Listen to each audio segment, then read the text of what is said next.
जय हिंद दोस्तों। आज हम लोग इस वीडियो में बात करने वाले हैं परमाणु संरचना के बारे में। तो चलिए हम लोग जो है पहले टॉपिक लिख लेते हैं, उसके बाद हम लोग आगे चलेंगे। पहले लिख लेते हैं हम लोग टॉपिक का नेम क्या है, परमाणु संरचना। परमाणु संरचना, इसको इंग्लिश में बोला जाता है एटॉमिक स्ट्रक्चर। Atomic structure. तो एटॉमिक स्ट्रक्चर को जानने से पहले हमको जानना होगा कि परमाणु क्या है। ये जो परमाणु है ये क्या है, पहले हमको इसके बारे में जानना होगा। इसको जानने से भी पहले हमको जानना होगा कि परमाणु आखिर जो है कहाँ से आया है, ये परमाणु आखिर है क्या। तो इसको जानने से पहले हमको जानना होगा पदार्थ के बारे में। किसके बारे में? पदार्थ के बारे में। पदार्थ को इंग्लिश में बोलते हैं मैटर। कहीं कहीं पे पदार्थ को आपको द्रव्य भी लिखा हुआ मिल जाएगा। एक होता है द्रव्य, ये द्रव्य नहीं, ये द्रव्य होता है लिक्विड, और ये द्रव्य का मतलब होता है मैटर, यानी पदार्थ ही होता है। तो पहले हमको पदार्थ के बारे में जानना होगा, उसके बाद तब हम लोग चलेंगे परमाणु के पास। तो पदार्थ को जान लेते हैं पहले। तो पदार्थ हम लोग उसको बोलते हैं जो हर वह चीज़ जो स्थान घेरता हो, जो अवरोध उत्पन्न करे, उसी को हम लोग बोलेंगे क्या, पदार्थ बोलेंगे। यानी कि जो है क्या हो गया, स्थान हो गया, क्या हो गया, द्रव्यमान होगा कुछ उसका कुछ, यानी और जो है क्या करेगा, अवरोध उत्पन्न करेगा। तब जाके हम उस चीज़ को बोलेंगे क्या बोलेंगे, पदार्थ। क्या बोलेंगे? पदार्थ बोलेंगे। तो अब कोई भी पदार्थ जो होता है वह सूक्ष्म कणों से मिलके बना हुआ होता है। यानी पदार्थ जो बना हुआ होता है छोटा छोटा कण से मिलके बना हुआ होता है। यानी कि जो है कोई भी पदार्थ को देखें तो वो जो है छोटा छोटा कण से मिलके बना हुआ होता है।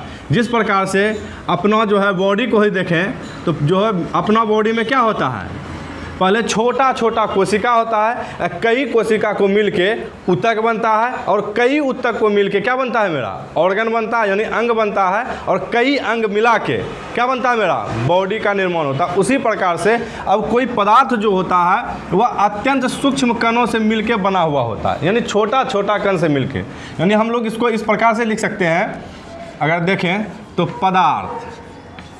पदार्थ को हम लोग जो है पदार्थ को अगर हम लोग तोड़ते हैं पहले तो टूटता है अणु में, और जब फिर हम लोग अणु को तोड़ते हैं तब जाके प्राप्त होता है हमको परमाणु।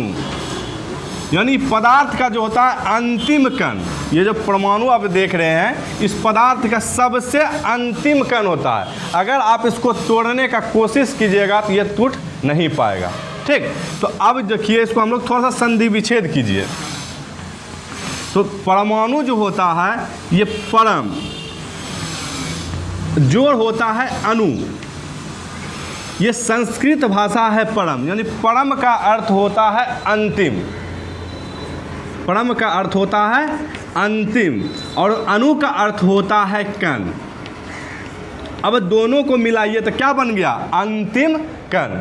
यानी पदार्थ का अंतिम कण को हम लोग क्या बोलते हैं, परमाणु बोलते हैं। तो अब परमाणु का विचार कहाँ से आया, तो जो है बहुत सारे साइंटिस्ट आए, इसके बारे में रिसर्च किए, लेकिन सबसे पहले एक भारतीय दार्शनिक थे महर्षि कणाद ने हम लोग को बताए कि पदार्थ का जो अंतिम कण होता है वह परमाणुस होता है। कौन होता है? परमाणुस। परमाणु भी नहीं बोला, वह परमाणुस बना। जिस प्रकार से हम लोग जो है बनमानुष बोलते हैं, उसी प्रकार से ये जो है पदार्थ का अंतिम कण बोला क्या, जो है परमाणुष। तो परमाणुष जब बोला तो जो है जब आगे चलते गया, रिसर्च होते गया, लेकिन एक साइंटिस्ट का नाम था डेमोक्रिटस, ठीक ना, वो आए तब इसको थोड़ा सा सुसज्जित ढंग से उसको अच्छा तरीका से सजा के बोला, नहीं, शोक हटा दीजिए, परमाणु ही रहने दीजिए। ये सुनने में भी अच्छा लग रहा है और जो है देखने में भी अच्छा लग रहा है। तो इसको जो है थोड़ा सा आके तब इसको एक इंग्लिश नाम दे दिया। अंग्रेज थे, इस वजह से क्या किया, जो है इसको इंग्लिश नाम रखा। तो नाम रख दिया एटम। तो बोलता है एटम जो है इसका अर्थ होता है अविभाज्य। ये ग्रीक भाषा में जो है ये ग्रीक भाषा का वर्ड है अविभाज्य। अविभाज्य का मतलब होता है जिसको हम लोग विभाजित नहीं कर सकते हैं, जिसको हम लोग तोड़ नहीं सकते हैं, उसी को हम लोग बोलते हैं परमाणु या आइटम। इसको और एक तरीका से लिखा है, इसको एक कैन नॉट कट, यानी कि जिसको हम लोग काट नहीं सकते हैं वही मेरा परमाणु होता है, उसी को हम लोग परमाणु बोलते हैं। तो अब जो है परमाणु के बारे में और बहुत सारे साइंटिस्ट आए, तो सर्वप्रथम जो है डाल्टन्स महोदय ने इनके बारे में कुछ सिद्धांत को प्रतिपादित किया, एक सिद्धांत को दिए। तो डाल्टन्स ने बोला था कि जो मेरा परमाणु होता है वह अविभाज्य तो होता है, और जो मेरा रासायनिक अभिक्रिया होता है उसमें भी स्वतंत्र रूप में जो होता है मेरा परमाणु भाग लेता है। कौन लेता है? परमाणु भाग लेता है। तो हम लोग चलते हैं अब आगे, यहाँ तक तो समझ में आ चुका होगा। अब हम लोग चलते हैं अपना जो है टॉपिक की ओर। तो टॉपिक क्या था? परमाणु का संरचना, यानी एटॉमिक स्ट्रक्चर। तो अब देखिए परमाणु संरचना, परमाणु संरचना। अब परमाणु का अर्थ अभी तुरंत देखें क्या होता है? अंतिम कण। क्या होता है? अंतिम कण। और संरचना का मतलब होता है बनावट या रचना। क्या होता है? बनावट या रचना। तो अब देखिए, यानी कि जो परमाणु है इसका बनावट के बारे में हम लोग पढ़ेंगे इस टॉपिक के अंदर। तो अब यानी ये अंतिम कण है, इसी के बनावट के बारे में पढ़ेंगे हम लोग जो है परमाणु संरचना, जो टॉपिक लिखे हुए हैं इसके अंतर्गत। ठीक, तो इससे पहले मेरा जो है प्रश्न बनता है कि जो है आखिर हम लोग देखते हैं, ठीक है, अंतिम कण का देखेंगे बनावट, तो पहले इसका सिद्धांत कौन दिया तो वो तो पहले देखना होगा हमको। तो चलिए हम लोग पहले सिद्धांत देख लेते हैं। तो अब देखिए, अभी आपको हम चर्चा किए, डाल्टन्स महोदय ने क्या बोला था कि मेरा परमाणु जो होता है अविभाज्य होता है, उसको तोड़ नहीं सकते हैं। लेकिन जब और रिसर्च किया गया तो जो ये परमाणु अभी आपको बता रहे थे नहीं तोड़ सकते हैं, लेकिन इसको भी हम लोग तोड़ सकते हैं। जब रिसर्च होने के बाद बोलता है ना, ये जो परमाणु है इसको भी हम लोग 3 भाग में बढ़िया से तोड़ सकते हैं, अलग अलग कर सकते हैं। तो अब पहला जो बोला वो बोलता है कि एगो इलेक्ट्रॉन में तोड़ सकते हैं, दूसरा बोलता है प्रोटॉन में तोड़ सकते हैं, और तीसरा कण हो जाता है न्यूट्रॉन में तोड़ सकते हैं। 3 भाग में इसको तोड़ दिया, और जो है तीनों को मिला के इसको हम लोग जो है नाम दे देते हैं मौलिक कण। क्या नाम दे देते हैं? मौलिक कण। मौलिक कण। तो अब प्रश्न उठता है कि अब इलेक्ट्रॉन का खोज कौन किया, अब प्रोटॉन का खोज कहाँ से हुआ, न्यूट्रॉन का खोज कहाँ से हुआ। तो अब हम लोग जो है इसी को जो है आगे लेके चलते हैं। तो इलेक्ट्रॉन का खोज जो है जे थॉमसन ने जब अपना परमाणु मॉडल को सर्वप्रथम तो चलिए हम लोग जो है देखते हैं जो है जे थॉमसन, यानी थॉमसन का परमाणु मॉडल।